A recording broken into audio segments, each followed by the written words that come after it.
लाड़कानी शहर में रोलू कुतन जो आज़ार वधी वियो। कुतन हिकी मोहल्ले जे 11 ॼणनि खे ॾाढ़े विधो। भैंस कॉलोनी में रोलू कुतन रांदि खेॾंदड़ ॿारनि ते हमलो खेनि ज़ख़्मी करे छॾियो आहे।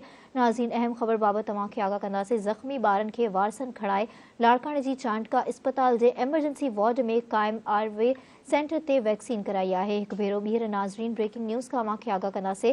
लाड़काने शहर में रोलू कुतन जो आज़ार वधी वियो। कुतन हिक ई मोहल्ले जे 11 ॼणनि खे ॾाढ़े विधो। अहम ख़बर बाबति तव्हांखे आगाह कंदासीं। भैंस कॉलोनी में रोलू कुतन रांदि खेॾंदड़ ॿारनि ते हमलो करे खेनि ज़ख़्मी करे विधो। ज़ख़्मी ॿारनि खे वारसनि खणाए लाड़काने जी चांटका इस्पताल जी एमरजेंसी वार्ड में क़ाइम ARV सेंटर ते वैक्सीन कराई आहे।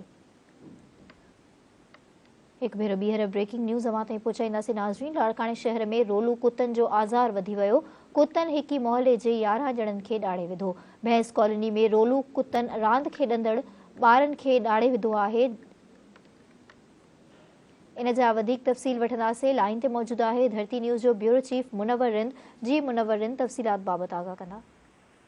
हाँ जी, लाड़काने शहर में रोलू कुतन जो आज़ार वधी वियो आहे। रोलू कुतन हिक ई महले जे 11 ॼणनि खे ॾाढ़े सख़्त ज़ख़्मी करे छॾियो आहे। लाड़काने शहर जे भैंस कॉलोनी में रोलू कुतन महले में रांदि खेॾंदड़ ॿारनि ते हमिलो कयो, जंहिंखां पोइ जेके 11 ॿार आहिनि जेके ज़ख़्मी थिया, जंहिंमें 6 सालनि जो अहमद रज़ा पुटु गाज़ी ख़ान ब्रोही, 45 सालनि जो एजाज़ पुटु साईं रखियो ऐं 5 सालनि जी दिलकश धी एजाज़ अली समेत 11 खे जेको आहे ज़ख़्मी कयो, जंहिंखे पोइ वैक्सीन जे लाइ लाड़काने जे चाणका अस्पताल में उते एमरजेंसी वार्ड में आंदो वियो, जिते उन्हनि खे वैक्सीन लॻाई वई ऐं डॉक्टरनि पारां उन्हनि खे इजाज़त ॾिनी वई। उन मौक़े ते ज़ख़्मी जेके कुतनि जा ॾाढ़ियल हुआ मासूम ॿार, उन्हनि जे वारसनि जो इहो चवणो त लाड़काने शहर में इंतिज़ामिया कुता मार मुहिम शुरू न कई आहे, जंहिंजे करे शहर में रोलू कुतनि जो जेको आज़ार वधी वियो आहे, जंहिंजे करे रोज़ानो केतिरनि ई ॿारनि खे कुता जेको ॾाढ़नि था। हिननि मुतालबो कयो आहे त लाड़काने में कुता मुहिम शुरू कराए